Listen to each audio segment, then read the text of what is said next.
Hi guys, I want to show you how to start APU in Peterbilt trucks.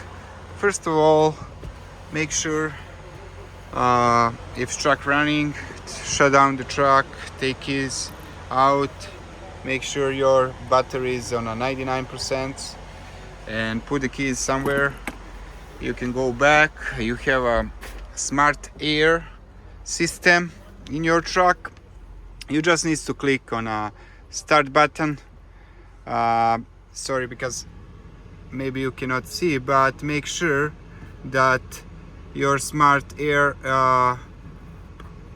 is on a cool. That means that it's AC is working, cooling your truck. You can set up your temperature up and down, and pretty much that's it. Thank you guys for watching this.